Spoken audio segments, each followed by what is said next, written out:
La présence en nous du Saint-Esprit telle que l'entendait Dieu et Christ devrait être pour l'Église beaucoup plus que nous ne l'avons éprouvé. Or, ne nous donnerons-nous pas à Jésus avec un amour et une obéissance qui soit prêt à tout sacrifier pour lui, afin que nos cœurs soient élargis, rendus capables de recevoir entièrement la grâce préparée pour nous? Crions à Dieu. Demandons-lui avec ferveur de réveiller son Église, d'enseigner à tous que l'obéissance est indispensable pour éprouver sans réserve la présence de l'Esprit. Et que c'est là aussi ce que peut réclamer avec assurance l'obéissance de l'amour. Que chacun de nous dise au Seigneur qu'il l'aime et qu'il veut observer ses commandements. Disons-le lui, quelle que soit notre faiblesse, notre indignité, lui exprimant ainsi le désir de notre âme. Et il l'accueillera.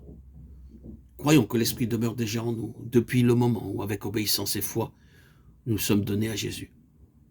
Croyons aussi que nous pouvons être remplis du Saint-Esprit, chargé de nous révéler la présence de Christ en nous. Et n'ayons pas de repos qu'avec respect, amour et tremblement, nous obtenions l'assurance bénie d'être le temple du Dieu vivant, parce que l'Esprit de Dieu habite en nous.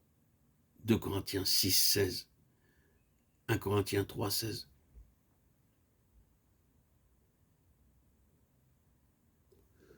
Seigneur Jésus, de tout mon cœur, je reçois ce que tu m'enseignes là, et je te prie de graver profondément dans mon cœur que l'obéissance de l'amour m'assure l'accueil de ton amour et la puissance de l'Esprit. Je te remercie de ce que ta parole nous dit de l'amour et de l'obéissance de tes disciples. Ils étaient encore loin d'être parfaits puisque tous t'abandonnèrent. Mais tu les as tous couverts du manteau de ton amour, disant d'eux, l'esprit est prompt, mais la chair est faible. Marc 14, 38. Et tu les as reçus faibles comme ils étaient. Mon Sauveur, de tout mon cœur, je te dis, je t'aime et je voudrais observer chacun de tes commandements. De nouveau, je m'abandonne à toi. Tu vois qu'au fond de mon cœur, tout mon désir est de faire ta volonté, comme on l'a fait au ciel. Veuille me faire écouter avec humiliation chaque reproche de ma conscience. Veuille me faire obéir sans réserve à tout mouvement de ton esprit. C'est dans ta mort que je place ma volonté et ma vie propre, afin que la vie de ton esprit qui demeure en moi devienne ma vie. Amen. Quand Dieu commanda à Israël de lui faire un sanctuaire pour qu'il pût habiter au milieu d'eux, il dit à Moïse, vous ferez le tabernacle et tous ses ustensiles d'après le modèle que je vais te montrer. Exode 25, 8.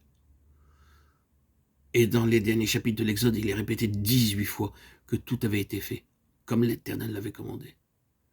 Ce fut cette demeure-là, bâtie d'après le modèle qu'il avait donné, et qui était la parfaite expression de sa volonté que Dieu vint habiter.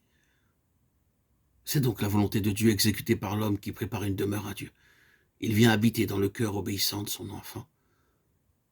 Dans le tabernacle, c'était l'arche contenant les tables de la loi, qui représentait le trône de Dieu, le siège de sa miséricorde. C'est aussi à l'esprit renouvelé, qui connaît les commandements de Dieu et qui les garde, que le Seigneur révèle directement sa présence.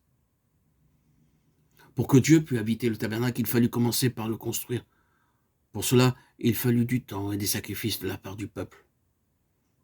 Et toi, croyant qui demande que Jésus se révèle à toi, regarde au-dedans de toi. Vois si ton cœur est préparé à lui servir de temple. Ta conscience te rend-elle le témoignage que de tout ton cœur tu cherches à connaître et à faire la volonté de ton Dieu? Ce n'est que lorsque la volonté de Dieu devient notre seule règle de conduite et que le Saint-Esprit grave dans notre cœur les commandements de Dieu que la gloire du Seigneur peut remplir son temple. Si vous voulez que la présence de l'Esprit devienne en vous une réalité bénie, conservez une conscience bien nette, que chaque jour, elle vous rende le témoignage que vous vous êtes conduit avec sainteté et pureté devant Dieu selon la grâce de Dieu. 2 Corinthiens 1, 12.